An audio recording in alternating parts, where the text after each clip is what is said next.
مولاي صل وسلم دائما ابدا على امام اہل سنت کنز الکرامت جبر الاستقامت محافظ ناموس رسالت امام احمد رضا خان علیہ الرحمۃ الرضوان، جس نے پوری دنیا کو اس کے رسول کا طریقہ بتایا ہے، جس نے ساری زندگی ناموس رسالت کی حفاظت کرتے ہوئے اپنی زندگی گزاری ہے، جس کی کروٹیں بھی اس سے مصطفیٰ نے گزرا کرتی تھی، وہ سرکار اعلیٰ حضرت بریلی کی عظیم اور مبارک سرزمین پر مدینے کے جانب لو لگاتے ہیں اور بارگاہ مصطفیٰ میں بڑے میٹھے انداز میں یوں عرض گزار ہوتے ہیں، یا رسول اللہ، احمد رضا آپ کی تعریف کرنا چاہتا ہے، احمد رضا آپ کی بڑائی بیان کرنا چاہتا ہے، احمد رضا آپ کی نعت لکھنا چاہتا ہے، احمد رضا یا رسول اللہ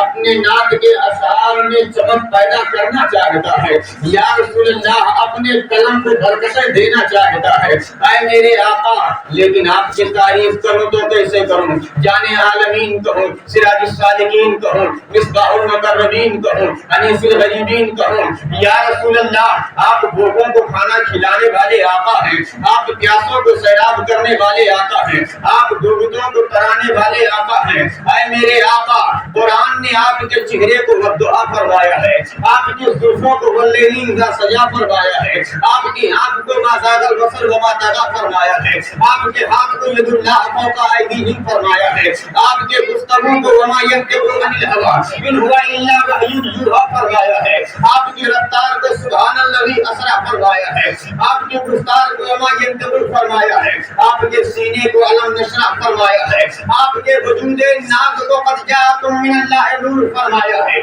آپ کے مقام کو وللآخرۃ خیر لک من الاولی فرمایا ہے، یا رسول اللہ تعریف کروں تو کیسے کروں؟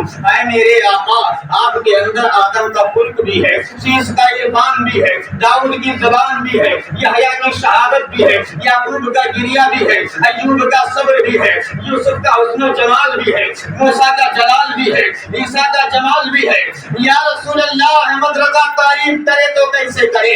تو دل کے کونے سے، دل کی اتھاہ گہرائی سے میرے امام کا عشق انگڑائیاں لیتا ہے، اور عشق و محبت کے امام نے محبت کا قلم اٹھا کر کے عشق کی روشنائی میں ڈبا کر کے، اور جب اپنے قلم کو وہ عاشق رسول چلاتا ہے تو زمانے کو ایک پیغام دیتا ہے، سرور کہوں کہ مالک و مولا کہوں تجھے، باغ خلیل کا گل زیبا کہوں تجھے، تیرے تو وصف آئے بے تناہی سے ہے غریب، حیران ہوں میرے شاہ میں کیا کیا کہوں تجھے۔ اچھا، یہ سرکار اعلیٰ حضرت کا عشق ہے۔ سرکار اعلیٰ حضرت آگے فرماتے ہیں، وہ کمال حسن حضور ہے کہ گمان نقش جہاں نہیں، یہی پھول خار سے دور ہے، یہ شمع ہے کہ دھواں نہیں، اور کرم ہے اہل دول رضا، پڑے اس بلا میں میری بلا، میں گدا ہوں اپنے کریم کا، میرا دین پا رہنا نہیں۔ یہ عشق کی بات ہے، اور ہم سنیوں کا تو عقیدہ ہی ہے، ہمیں عشق کی گھٹی پلائی گئی ہے کہ ہمارے یہاں محفل کوئی بھی ہو، ہم سب سے پہلے مصطفیٰ جان رحمت کی تعریف کرتے ہیں، ہم سب سے پہلے اپنی قسمت کو بنانے کے لیے، اپنی مغفرت کے لیے، اپنے اعمال کو سجانے کے لیے دنیا دار کی بات نہیں کرتے ہیں، محبوب پروردگار کی بات کرتے ہیں۔ اور یہ عشق رسول ہمیں جو ملا ہے وہ ہمارے بزرگوں کے صدقے میں ملا ہے۔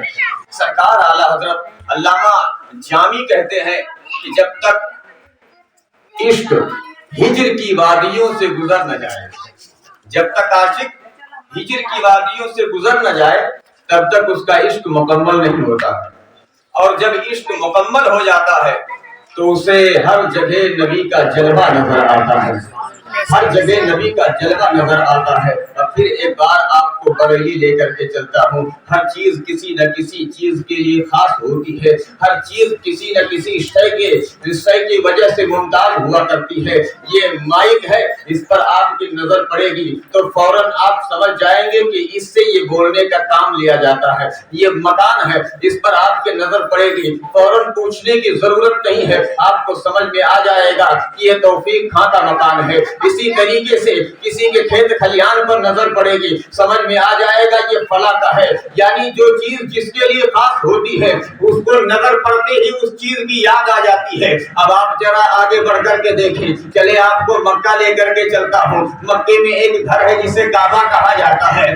مکے میں خدا کا گھر ہے. اب جب کعبہ کا نام لیا جائے گا تو آگے اللہ لگایا جائے گا. پورا مکمل کعبۃ اللہ کہا جائے گا. اب جب کعبے کی بات ہوگی تو فوراً اللہ کی یاد آتی ہے. وہیں قریب ہی میں کعبہ کے قریب میں ایک مقام ہے جسے مقام ابراہیم کہا جاتا ہے, جہاں حاجی جا کر کے نفل نماز پڑھتا ہے. اب جب مقام ابراہیم کی بات ہوگی تو ابراہیم خلیل اللہ کی یاد آئے گی. اور آگے بڑھ کر کے دیکھو گے اسی مکہ کی سرزمین پر ایک وادی ہے جسے وادی منا کہا جاتا ہے. جب وادی منا میں جاؤ گے تو آپ کو وادی منا کے تاریخ میں حضرت اسماعیل ذبیح اللہ کی یاد آئے گی. وہیں قریب ہی میں دو پہاڑیاں ہیں جنہیں صفا مروہ کہا جاتا ہے, جس پر حاجی دوڑ کر کے اپنے گناہوں کو مٹاتا ہے, جس پر دوڑ کر کے سنت پر عمل کرتا ہے. لیکن جب ان دو پہاڑیوں کو جسے اللہ نے قرآن میں اپنے نشانی قرار دیا ہے جب اس پر نظر پڑتی ہے تو اماں ہاجرہ کی یاد آتی ہے. غرض کہنے کا مطلب ہے مسلمانوں, آگے زمزم پر جب حاجی جاتا ہے تو وہاں بھی ابراہیم خلیل اللہ یاد آتے ہیں. کعبہ پر نظر پڑتی ہے اللہ کی یاد آتی ہے. مقام ابراہیم پر خلیل اللہ کی یاد آتی ہے. منا کی وادی میں ذبیح اللہ کی یاد آتی ہے. صفا مروہ پر حضرت ہاجرہ کی یاد آتی ہے. لیکن یہ ان لوگوں کے لیے ہے جو دل میں جو اپنا سادہ دل لے کر کے جاتے ہیں.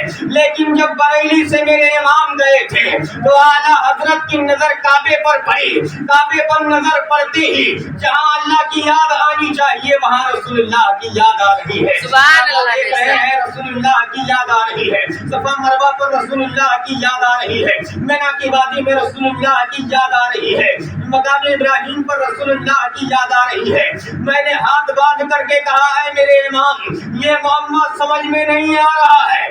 حضور آپ ذرا بتا دیں کہ کعبے کو دیکھ کر کے اللہ یاد آنا چاہیے لیکن آپ کو رسول اللہ یاد آ رہے ہیں. تو میرے امام نے برجستہ کہا تھا ہوتے کہا خلیل و بنا کعبہ و مینا لالاک والے صاحبی سب تیرے گھر کی ہے. سبحان اللہ, بے شک ہوتے کہا خلیل و بنا کعبہ و مینا لولاک والے صاحبی سب تیرے گھر کی ہے.